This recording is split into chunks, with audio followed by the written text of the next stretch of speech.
Assalamualaikum semua, apa khabar? Kita teruskan dengan itu hari kita ada situasi yang mana train LRT bertembung. Dia punya istilah yang digambarkan kepada kita adalah bertembung. Jadi kita kena terima dulu istilah ni, kemudian kita akan study lebih banyak lagi lah, betul tak dia bertembung ke dan sebagainya. Jadi katanya bertembung, ada dua kereta api bertembung. Kan, satu tu adalah automatic, pergerakan dia dalam automatic, dan satu lagi tu ada manual operator. Jadi kita ulas dulu semua benda ni nanti. Nak tunggu ke tak nak, kita jalan terus lah, kita tak payah tunggu orang lain kan. Jadi untuk tu saya nak kita share screen dulu. Okey, yang ni. Ini adalah data infografik daripada Bernama. Bernama ni selalu keluarkan infografik macam ni kan, sangat bagus, senang untuk kita fahamkan. Katanya menurut Bernama ni pun dia ambil daripada sumber bawah ni, dia tulis sumber tu. Polis Diraja Malaysia, ada Menteri Pengangkutan, ada tu Datuk Seri kan, Dr. Wee Ka Siong dengan Prasarana ADP HKL. Jadi kita terima dulu apa yang dia kasih. Dia cara untuk berfikir ni, mula-mula asal dia kita perhatikan dan terima dulu. Kemudian baru lepas pada terima, baru kita analyse, baru kita kata betul ke macam ni ke macam ni ke macam ni. Jadi untuk tu kita tengok dulu LRT ni, pertembungan dua train LRT. Maksudnya satu LRT dengan satu lagi bertembung. Jadi LRT ni apa dia? Kena faham dulu, kita ada LRT, kita ada MRT, kita ada komuter, ada macam-macam kan, train apa semua. Tapi LRT ni ada light. L tu light tu kan, light rail transit ni. Dan kalau ikut kajian saya Google sikit tu, maksimum dia kata 600 orang. Tapi kalau tengok tu kan, masa ada menteri punya ucapan tu, waktu tu kan ada orang tu dia kata maksimum adalah 800 orang. Jadi kita terima je lah 800 orang kalau kapasiti dia penuh. Tapi sewaktu kejadian tu katanya ada dalam 200 orang. Dia katanya macam ni, ada dua LRT laluan Kelana Jaya bertembung dalam terowong antara stesen KLCC dan stesen Kampung Baru. Kita baca satu-satu dululah. Sebuah train dari KLCC dan satu lagi daripada Kampung Baru. Train KLCC bawa 200 tu, 200 penumpang dipandu secara automatik. Okey, train yang dia bawa secara automatik ni, kalau saya punya daripada kajian saya, train LRT ni dia Bombardier ni, Bombardier Innovia Metro. Maksimum kelajuan dia adalah 80 km sejam sebenarnya. Ni, operating dia adalah 80 km sejam. Saya besarkan sikit lah. Kan, kecil now kan, mana nak nampak? Ni, dia boleh jalan 80 km sejam. Tetapi boleh jadi disebabkan atas reka bentuk jalan dan sifat yang berlaku dekat Malaysia, jadi standard dia ubahkan kepada bila automatik dia boleh jalan dengan kelajuan 40 km sejam. Manakala ada sebuah lagi train, iaitu train rosak daripada stesen Kampung Baru. Train ni kosong, tak ada pemandu, ada pemandu tapi tak ada penumpang. Yang ini dia ada masalah, dia kata tu kan, kegagalan dia, time out. Dan gerabak dia kosong ni yang dia bergerak melawan arus. Katalah jalan tu sepatutnya daripada kanan ke kiri. Ini daripada KLCC pergi ke mengalir ke Kampung Baru. Yang ni daripada Kampung Baru mengalir ke KLCC. Siapa pernah naik train LRT ni tahulah Kampung Baru dengan KLCC ni tak adalah jauh mana pun kan. Jauh mana. Tapi inilah dia yang berlakunya pertembungan tadi tu. Yang daripada KLCC ni ada orang, dia jalan 40 km sejam. Yang ni tak ada orang. Bila tak ada orang ni, dia dah duduk dalam manual mode. Bila dalam manual mode, dia ada satu sistem yang mana bila kau duduk dalam manual mode, pergerakan kau hanya boleh 20 km sejam sahaja. Dia tak boleh 40 km sejam. Jadi bila dalam manual mode, dia nak bergerak pun manual, dia nak brake pun dia manual. Manakala bila automatic, dia gerak tu secara automatic, dan bila dia nak brake tu pun dia ada automatic. Maksud dia ada fail safe system sebenarnya.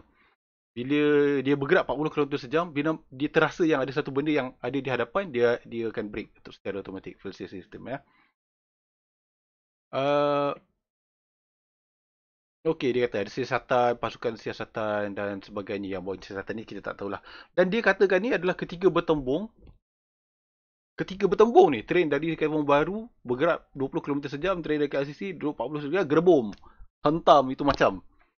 Jadi menurut saya sebenarnya susah sebenarnya kalau dia nak bertembung setia. Sebab apa? Sebab yang train yang automatic ni tadi dia ada fail safe system yang mana dia sepatutnya boleh uh, apa tu? Perlahankan kenderaan dia sendirinya. Kita kenal sikit LRT ni. LRT yang kita ada ni adalah Bombardier, ni brand dia. Kalau tak tahu dia brand apa, selalu dekat dia punya tempat nak keluar tadi tu, kat kaki dia tu ada tulis brand dia tu kan. Bombardier. Model dia Innova Metro ni. Tapi Innova Metro ni dia ada macam-macam versi, tak silap saya. Saya tak pasti. Mungkin sekarang ni yang 300 train ni. Okay. Data baru ni saya berjumpa data daripada Rail Evolution. Minta maaf kalau saya baca tersasul-sasul sebabnya saya ni disleksia. Saya ada masalah membaca tapi macam ni lah. Walaupun masalah membaca boleh je kan kita maju ke hadapan. Okey. Ini daripada ni saya dapat data ni baru ni yang mana saya bukan kita dapat ada berjenis macam tapi paling penting sekali adalah kita dapat berat sebenar gerabak ni. Berat sebenar dia. Berat ni. Kalau tak tahu kilo ni macam mana kita tukar jadi tan. Kan? 1 tan tu adalah 1000 kilo. Maksud dia ni 21.5 tan. Berat ni. 21.5 tan. Dan juga bukan setakat kita tahu tan je. Yang menarik ni kita tahu dia punya acceleration rate. Kita tahu dia punya braking rate. Dan kita tahu dia punya emergency braking rate. Ni emergency braking. Mungkin saya kena besarkan sikit lah. Kalau kawan-kawan tengok telefon tak nampak kan. Tokang lagi lah kot. Kalau tak nampak komen komen. Saya betulkan. Mana tadi? Ni mata saya nak kena cari balik. Ni. Emergency braking rate. Jadi kita tahu ni. Ini input yang berguna ni. 2.4 ni. Specification dia berguna. Yang kita boleh masuk kat dalam calculation kita. Kita teruskan dengan kita punya kiraan lah. Kiraan kat belakang ni. Tadi kita kata, ikut yang tadi data tadi tu. Mana tadi? Buka kejap sekali je lagi. Yang ni. Dia kata bertembung. Ketika bertembung bawah ni dia kata ketika bertembung kelajuan dia 40-20. Kita ambil lah apa dia kata ni. Kita ambil lah apa yang wartawan kata iaitu ketika bertembung 40 km tengah jalan 20 hentam kau gerbong bertembung. Jadi kita sebenarnya boleh kira benda ni. Okey. Pertama sekali kejap saya kena adjustkan sikit supaya kita semua boleh nampak. Kita mulakan dengan yang ini dulu. Jadi macam mana kita nak calculate, kita nak kirakan coupling force ni tadi adalah ni, F ni sebenarnya coupling force ni F. Adalah kita menggunakan momentum. Momentum adalah dia punya M1 ni, berat train nombor 1. Kita dah tahu tadi berapa? 21 tan. Dengan V1 halaju yang nombor 1 tadi 40 km sejam. Tambah dengan bila dia bergerak tadi tu, dia hentam tadi tu adalah tambah dengan dia punya coupling force. Darab dengan masa. Bila didarab dengan masa ni adalah impulse tau. Impulse ni adalah satu benda yang sangat penting untuk kita faham dalam segi daya. Yang mana kalau satu orang, satu perkara tu kalau dihentam dengan jangka masa yang panjang, sebenarnya kita boleh tahan. Ada sifat yang boleh menahan daripada kita hentam dalam satu jangka masa yang pendek. Right.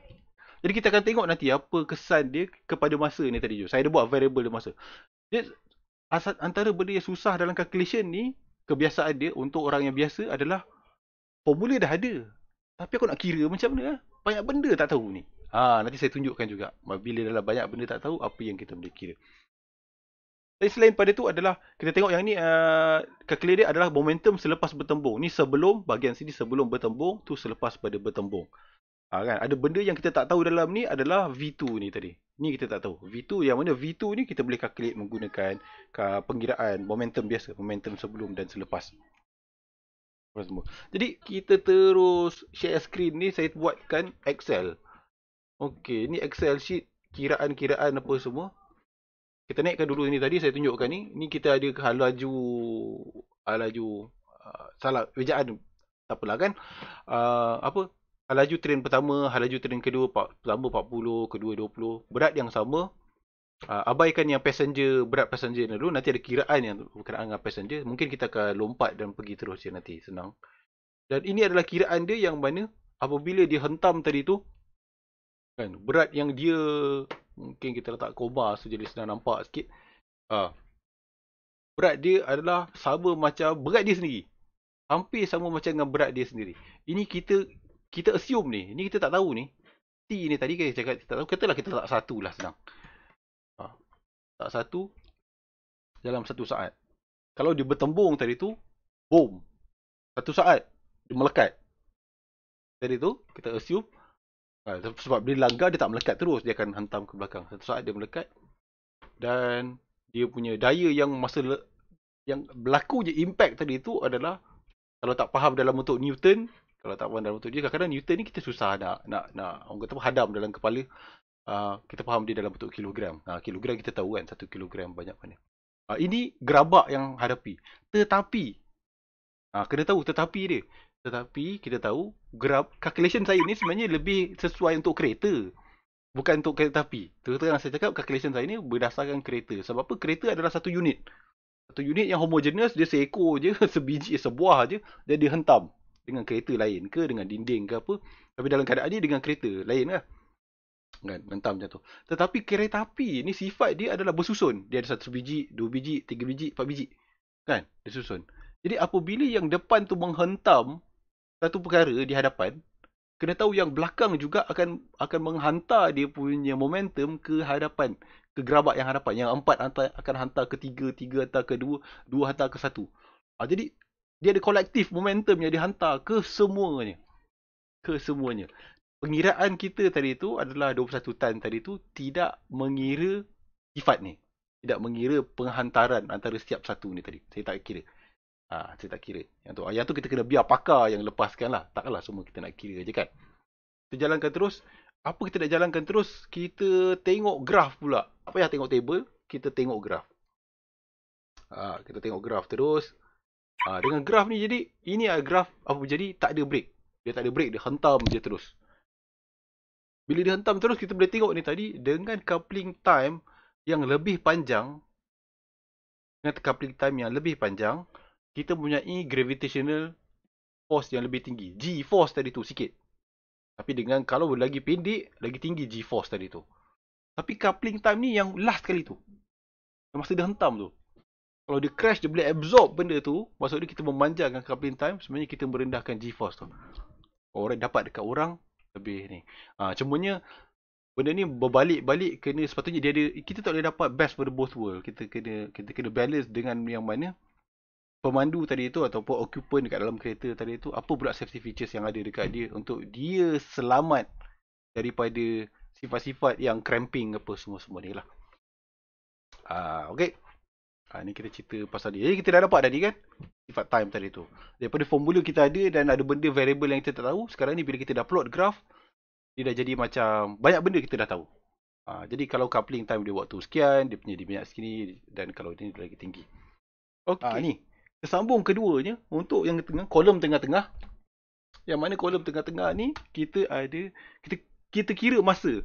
Sebab kita dah tahu dah tadi bilik emergency braking dia pakai 2.4 saat. Jadi saja je saya gunakan form yang orang ramai tak suka. Terus terang saya bagi tu, orang ramai tak suka. Kenapa orang ramai tak suka? So, orang ramai suka tambah tolak darat bahagi je. Tapi bila masuk perbezaan, ada D ni. Kan? DY, DX apa semua kan. Orang dah macam, beratnya kan. Tapi sebenarnya tak berat pun. Kan? DV tu, perbezaan hal laju, bagikan DT, perbezaan masa.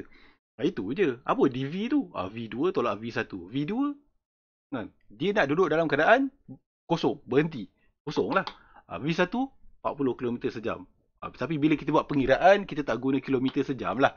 Kita guna meter per second. 40 km sejam sama dengan 11.1111 meter per second. Kita bahagikan dari kita cari DT tadi tu, kita cari masa tadi tu. Dengan ni, deceleration yang tadi tahu, tadi emergency braking rate tadi tu, 2.4 meter per second, kita dapat masa iaitu 4.63 saat. Jadi sekarang ni kita kira tentang jarak. Kita dah tahu dah, dengan 2.4 meter per second, kita boleh break 4 saat, 4.6 saat. Jadi jarak dia berapa jauh pula ni? 4.6 saat tu berapa jauh tu? Sebab kadang-kadang ada orang 2.4 meter per second tu dia tak boleh faham. Okay. Kan ada orang yang dah biasa main hari-hari apa semua, kita boleh dapat lah 24 meter per second macam ni. Tapi tak ramai orang boleh faham. Jadi sebab tak boleh faham, kita terima dulu yang mana kalau kita break gunakan tu dengan kelajuan 40 km sejam, kita berhenti 4 saat. 4 saat macam mana?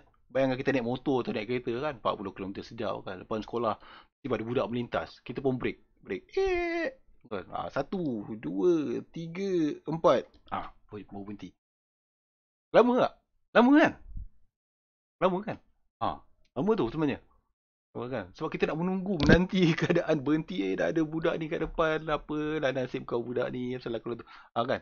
Boleh baca macam-macam. Bismillahirrahmanirrahim. Pun tak sampai. Tak sampai 4 saat. Apa ni? 4 saat tu lama. Jadi kita nak tengok jarak tu pula. Jarak tadi tu. Jadi jarak dia pula yang mana kita menggunakan kinetic energy tadi tu. Kinetic energy kita compensatekan menjadikan work done by braking force. Kita gunakan apa dia? Ni tadi. Ni kinetic energy to braking force. Braking force darab dengan distance dia. Yang kita nak tahu distance ni. Yang mana warna merah. Yang kita nak tahu distance ni. Ni yang kita nak tahu. Jadi kita olah dia menjadikan dia sebab kita walaupun kita nak tahu S tapi kita olahkan dia sebagai braking force apa? Braking force ni dan ada satu function yang mana kita jarang jumpa iaitu kita cari deceleration. Tadi tu kita braking rate tu dah deceleration. Tapi ni kita gunakan deceleration rate tadi tu dalam bentuk G, in G. Dan kita gunakan in G tadi tu, kita buat function nombor 2, jadi kita masukkan nombor 1 tadi tu dalam function nombor 2 dan akhirnya kita boleh calculate yang mana S distance ni tadi adalah 25.7 meter. 25.7 meter. Jauh kan? Jauh ni? Jauh. Tu fikir 27.5 meter ni jauh. So saya saja cuba diam sekejap supaya kita boleh fikirkan 25.7 ni jauh ni. Kenapa dia boleh jadi jauh sangat ni? Sebab momentum dia. Apa yang ada dekat momentum dia yang dia boleh jadi jauh? Laju dia biasa je 40 km sejam kan. Tapi apa dia? Sebab dia punya berat. Berat dia tadi 21 tan. Cuba bayangkan 21 tan bergerak dengan kelajuan 40 km sejam. Kita nak suruh dia berhenti. Memang susah kan? Jadi, apa yang kita boleh belajar pada sini adalah motosikal nak berhenti dalam 4 saat pendek je. Kereta nak berhenti 4 saat boleh lagi pendek lah lagi. Tapi semakin besar lagi lori, bas dan sampai ni train nak berhenti makin jauh dia. Dalam masa 4 saat yang dia nak berhenti tu makin jauh dia sebenarnya. Jauh dia. Makin lajak dia nak pakai. Jadi kenapa makin jauh dia tu? Sebabnya sebab berat dia. Jadi kalau dia menonton tu pemandu bas, pemandu lori apa semua kan. Berat agak sikit. Jangan rasa macam kita bawa kereta. Walaupun ada air brake apa semua lah kan. Jadi 25.7. Ini cara engineer. Jadi saya tak nak cerita yang lebih dalam. Cumanya nak tunjukkan ini adalah cara academician yang dekat bawah ni. Yang mana dia akan menggunakan Tadi kita guna perbezaan. Ini pengkameran. Digunakan pengkameran. Jadi dia ada cari pengkameran kan. TS, VT apa semua dan akan dapat 25.7. Apa yang pengkameran ni buat sebenarnya adalah dia nak mencari area under the curve. Kalau kita lukis graf, kita tahu yang masa daripada 0 sampai T tadi itu adalah 4.63 dan kita tahu adalah hal laju asal dia adalah 40 km sejam. Jadi apa yang dia nak cari adalah dia nak cari S. Ni guna pengkameran sebenarnya ni. Selalu kan kita kat sekolah belajar ke kat universiti belajar tapi macam apa benda kau nak pengkameran pening-pening. Sebenarnya kita nak cari ni area under the curve dan area ni tadi adalah 27.5. G tu 1G ataupun G saja kalau dah 1 tu tak payah 1 lah, ada G saja. G tu sebenarnya adalah gravitational force. Berapa banyak bumi tu tarik kita 9.81 itulah. Unit dia adalah sama dengan acceleration. Tetapi apabila G tadi tu boleh bergerak ke satu arah yang lain, dia ada G juga tapi dia bergerak dengan rate yang sama, kita gunakan G. Tak semestinya dia ke bawah. Tak semestinya ke bawah. Kejap, saya rasa ada ni, paper ni. Paper ni ada gambar orang tadi.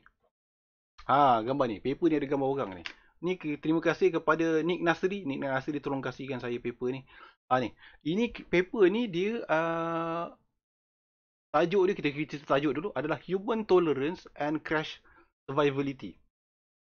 Kan? Maksud dia manusia kena langgar apa cara yang ni lah.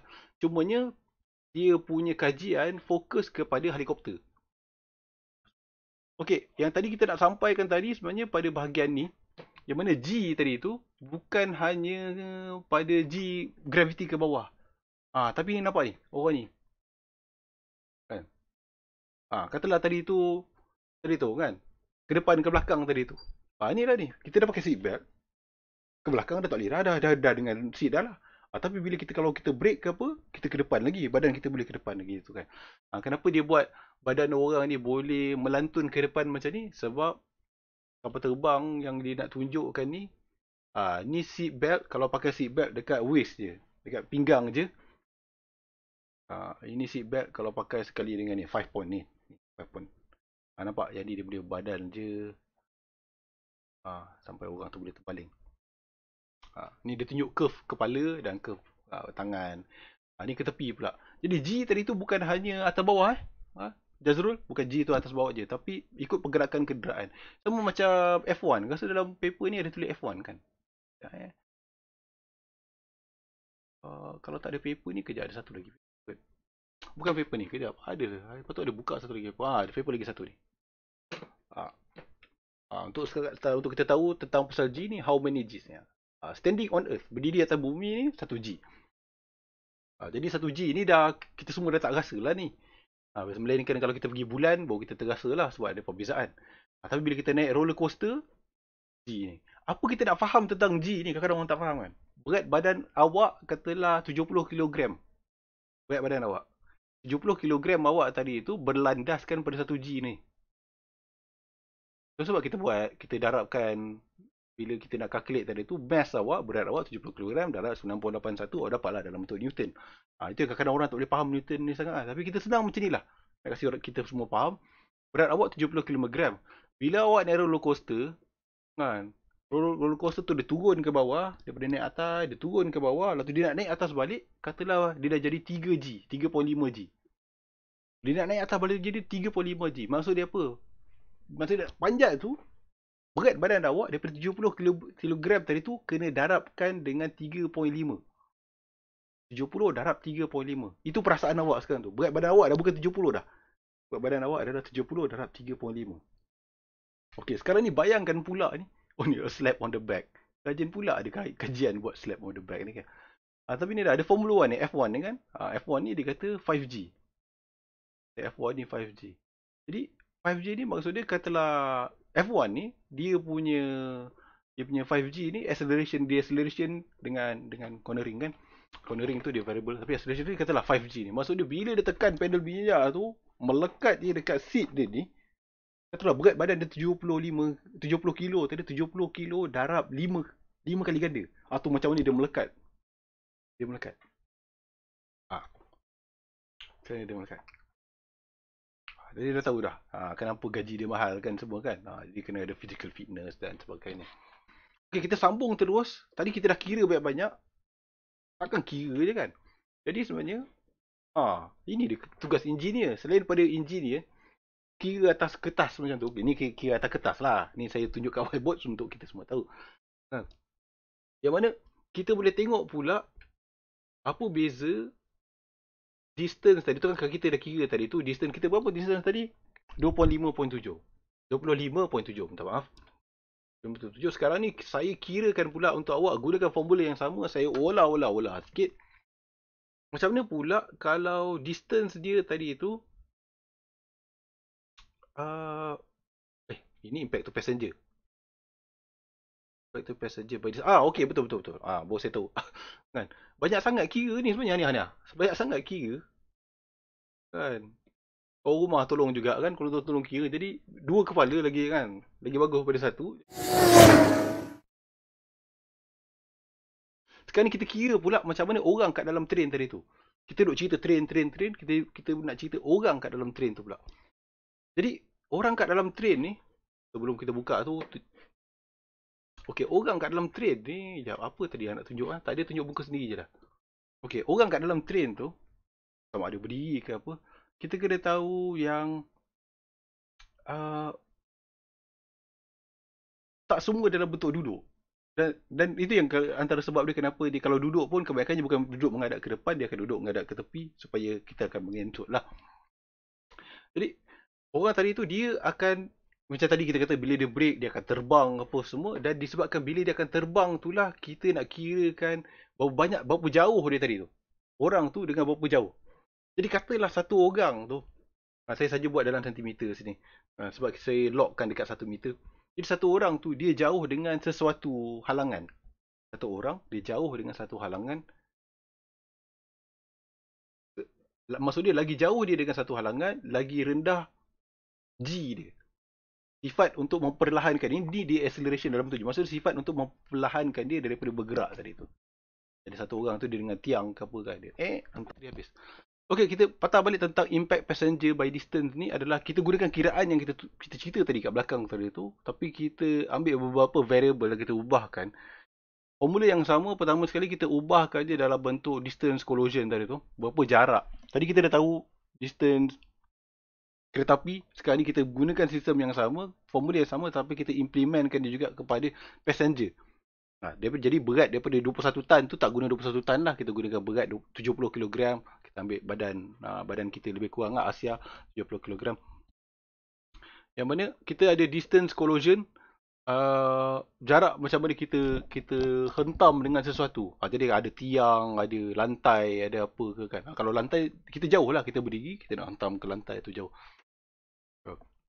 Tapi walaupun kita nak hentam ke lantai tu jauh, tapi disebabkan kita ada perubahan dari segi orang kata apa, arah vektor tadi tu berubah. Kita break ke depan.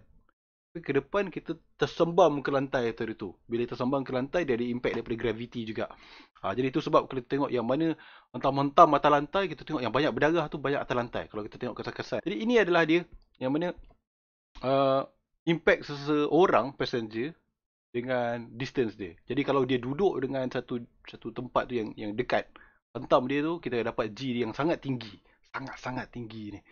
Kalau nak dibandingkan dengan yang jauh. Tetapi kiraan saya ni boleh jadi salah. Kenapa boleh salah? Bukan sebab assumption saya adalah berat badan manusia. Berat badan adalah 70 kg. Sedangkan katalah dia pegang tiang, dia betul-betul dia duduk sebelah tiang, dia peluk. Tiba-tiba emergency braking dia hentam kepala dia kan. Jarak dia dengan tiang tu boleh jadi 20 aja. Boleh jadi 20 aja. Dan kepala dia ni bukan 70. Kepala dia kan sikit. Nanti kita ada kiraan kat bawah tu. Tapi dia hentam. Sakit juga sebab apa? Nanti kita tunjuk kat bawah. Dan seterusnya, formula yang sama kita lockkan pula dia punya distance dan lain, kita letak impact by time. Jadi daripada graf ni tadi, kita boleh tengok pula lagi panjang stopping time, lagi kurang deceleration. Lagi cepat benda tu berlaku, lagi ni. Jadi mujurlah tadi kita tahu pelanggaran tadi tu kalau kita ikutkan braking tadi, dia jadi 4 saat. Dia 4 saat, dia bukannya 1 saat ni.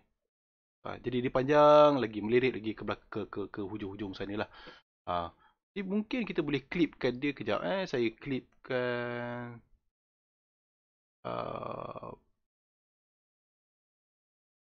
mungkin 2. Okay. Maksimum 20 je kita tengok. Rate dia. Okay. Dia bawah 10G, tinggilah juga lah. Tapi kita boleh nampak ni. Yang mana yang selebih-lebihnya ni dia bawah 1G je. Jadi boleh jadi kiraan yang mana Bombardier sendiri dah design untuk deceleration sekali secara mengejut. Dia dah ambil kira macam mana cara passenger, impact pada passenger by time juga. Jadi itu sahaja dia dah berdapat 4.6 saat tadi tu. Sebenarnya dia dah dekat hujung-hujung sana tu. Nampak dia dah hampir stabilize. Dia makin turun ni, tapi hampir stabilize kat hujung sana. Jadi dalam ni baru 1 saat, kalau 2 saat, 3 saat sampai 4 saat, kita boleh tahu yang rate dia lebih rendah. Okey, yang terakhir daripada graf adalah ini impact passenger by passenger weight. Ni saya nak ketepikan lah sikit supaya kita boleh nampak yang ni. Jadi apa yang kita nak cuba sampaikan ni kat sini pula adalah tadi kan kita cerita pasal G tadi tu. Bila cerita G orang kadang-kadang tak faham. Jadi macam mana kita nak ceritakan G tadi tu dari segi weight adalah, mungkin saya kena revise balik ni, saya kena revise balik dari kiraan ni. Tapi apa yang saya cuba ubah variable dia sekarang adalah tadi kita kata orang pegang tiang, dia hentam. Kepala dia mungkin 5 kg je. Tapi 5 kg tadi tu bila dia terhentam, berat hentaman tadi tu boleh naik setinggi 157 kilogram. 157 kilogram. Itu yang kita boleh tengok ada adik tu kan, kesian dekat dia. Yelah boleh lah saya panggil adik kan kalau nak tengok yang saja kan. Yang habis muka kan dia kan kena jahit apa. Muka kena jahit tu boleh jadi impact apa sebab shear kan. Jadi dia terkoyak kulit. Bukannya hentam ni, kalau hentam kuat-kuat 57 kilogram ni dah concussion dah ni. Kan? Otak dah bergegar, dia jadi lain lah kes lain. Saya rasa itu sajalah untuk kali ini. Terima kasih kepada yang menonton.